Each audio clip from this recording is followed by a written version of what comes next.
La figura de Elvis es discutida y cuestionada incluso hoy día. Tan discutida como admirada e imitada. Un hombre que cambió para siempre la música popular e indirectamente las vidas de muchas personas. Todo eso y más sobre su vida puede verse en la nueva película protagonizada por Austin Butler. Pero quisiera que habláramos de lo que pasó realmente. Elvis Aaron Presley nació en Tupelo, Mississippi, pero cuando tenía 13 años se mudó junto a su familia a Memphis, Tennessee, donde todo comenzó.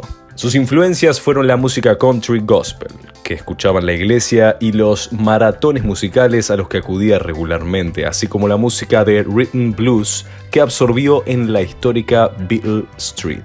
El problema aquí es que, si bien el blues y el gospel ciertamente inspiraron a Elvis, también fue influenciado por el rock and roll y la música country. Este último es un elemento importante que está casi ausente de la película. Esto parece haber sido una omisión intencional del director Baz Luhrmann para resaltar la idea de que Elvis se estaba apropiando de la cultura negra y beneficiándose de ello, mientras que sus contemporáneos compañeros no tenían las mismas oportunidades. Si bien esto último es ciertamente cierto, es una distorsión de los hechos ignorar las otras influencias que inspiraron al verdadero Elvis Presley. Una apropiación exacta de cualquier género o géneros. También se podría argumentar que los elementos de blues y gospel en su música proporcionaron una puerta de entrada para que la gente descubriera artistas de esos géneros. En fin, volvamos. Cuando termina sus estudios, Elvis comienza a trabajar como camionero para un establecimiento eléctrico. Un buen día decide gastar sus ahorros en un regalo para el cumpleaños de su madre. En 1953, Elvis Presley entró en el estudio de grabación de Sun Records, un modesto sello local, y grabó su primer disco para regalárselo a su madre.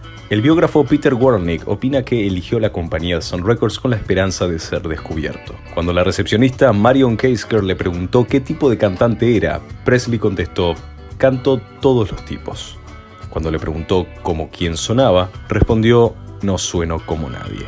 Keisker, que también fue la directora del estudio, se acordó de aquel chico alto, tímido y extravagante cuando su jefe se propuso buscar a un blanco que cantase parecido a los músicos negros. Sam Phillips era el propietario de los estudios del sello discográfico y del servicio de grabación de discos por encargo. Hijo de terratenientes, se había enamorado del blues con las canciones de los trabajadores de la plantación familiar y estaba decidido a dar a conocer al mundo aquella música maravillosa, costase lo que costase. Tras su participación en el programa radiofónico de música country Louisiana High Ride, Elvis fue ganando popularidad. Aquí aparece Andreas Cornelis van Gujuk. ¿Qué nivel de inglés, rey? Quien, nacido en los Países Bajos, ingresó ilegalmente a Estados Unidos y fue empleado como trabajador de carnaval. Según los informes, cambió su nombre a Tom Parker cuando se unió al ejército para evitar ser deportado. Su título de coronel no tenía nada que ver con su tiempo en el ejército. Después de ayudar al gobernador de Luisiana con su campaña electoral, este le otorgó el rango honorario de coronel en la milicia del estado de Luisiana, y así decidió usar el título a lo largo de su vida.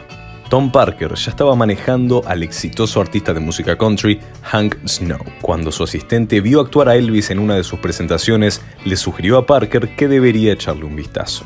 Si bien puede parecer exagerado para la película de Baz Luhrmann, las chicas realmente estaban desesperadas por obtener un poco de Elvis. La buena apariencia, los tentadores movimientos de baile y la fascinante voz fueron suficientes para seducir fácilmente a las fanáticas. Sus meneos de cadera y piernas en el escenario, que habían comenzado solamente como algo involuntario por los nervios, eran algo a lo que la mayoría de las chicas nunca habían estado expuestas antes. Parker se dio cuenta desde el principio del potencial de Elvis y pasó a gestionar su carrera a tiempo completo. Pero pronto el coronel empezó a explotar el talento del joven Elvis a través de productos y apariciones en medios de comunicación más frecuentes, como la televisión. Elvis Presley.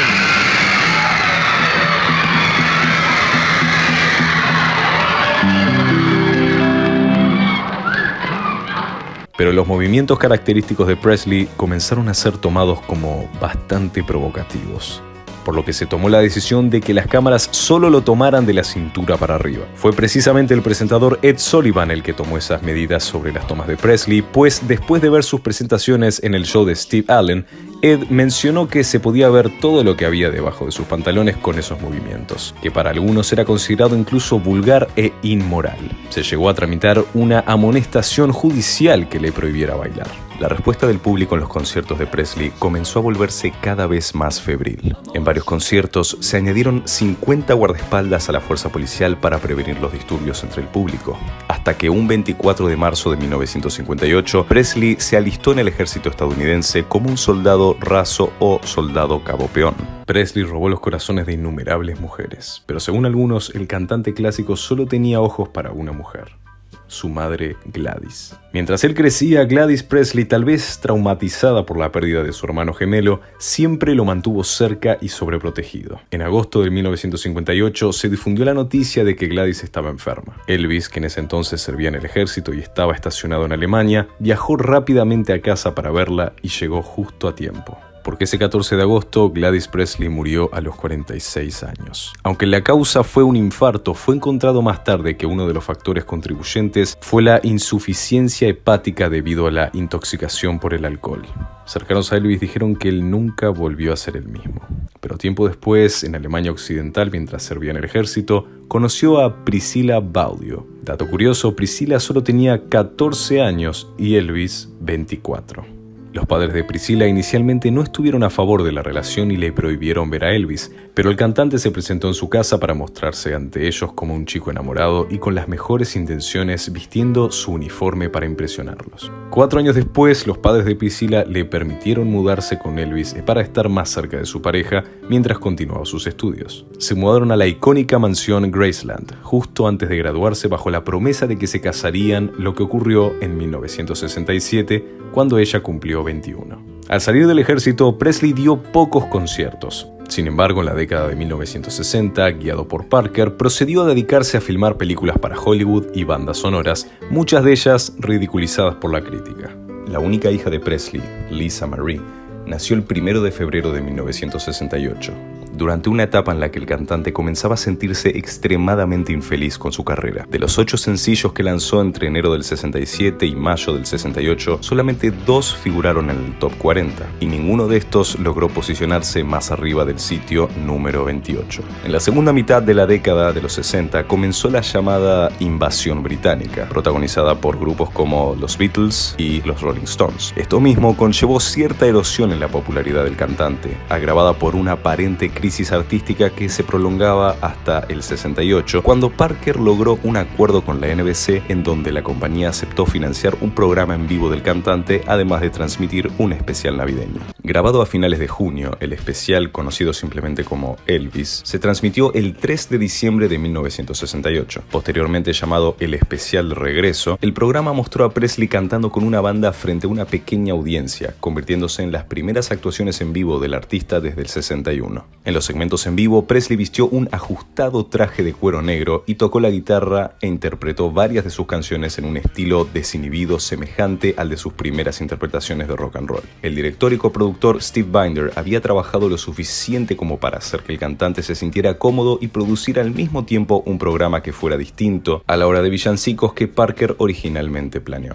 El show, que pasó a ser el más visto de la NBC en esa temporada, logró atraer un 42% del total de la audiencia. Este especial televisivo se llegó a considerar como grandeza emocional y una resonancia histórica. Presley retomó su interés en volver a aparecer en vivo de forma regular. Tras el éxito del especial de 68, las ofertas no se hicieron esperar de varias regiones del mundo. Entre ellas destacó la de London Palladium, que ofreció hasta $28,000 por un contrato de una semana, a la cual Parker respondió: "Esto suena bien para mí. Ahora, ¿cuánto puede conseguir para Elvis?". El recién inaugurado International Hotel en Las Vegas, acreedor de la mayor sala de exposiciones de la ciudad, anunció que había contratado a Elvis. Se llegó a un acuerdo con él en donde este llevaría a cabo 57 presentaciones en 4 semanas, comenzando el 31 de julio de ese año. Salario anual de $1 millón.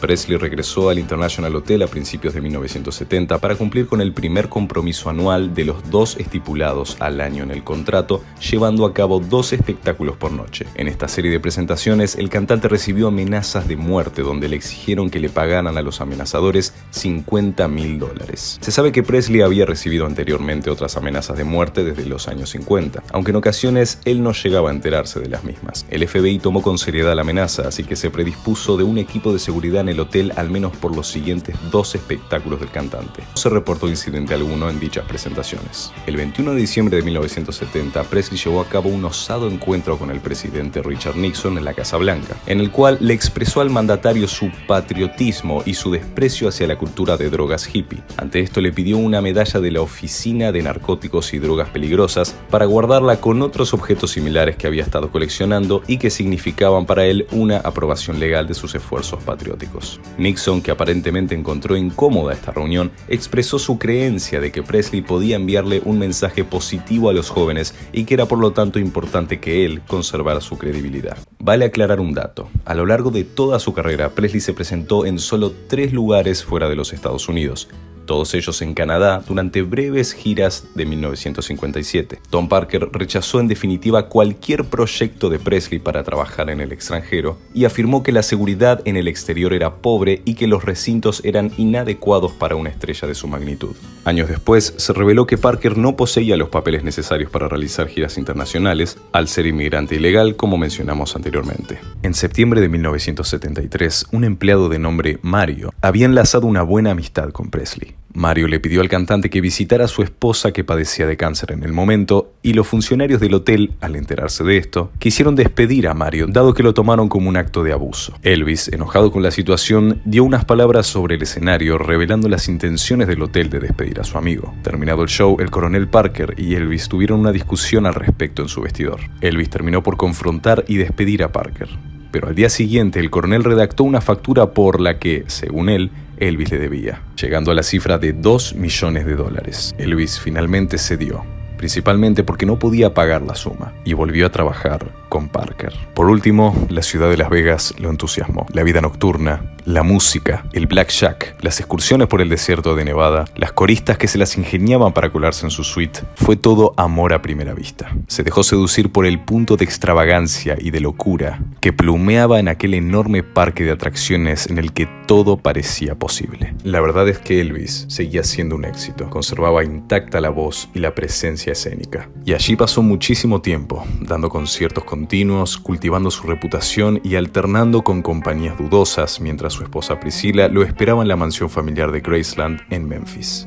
Y allí en el legendario ático de la planta 30 del Hotel International, rodeado de la peor compañía posible, el rey del rock empezó a dejar de cuidar su aspecto físico y su salud.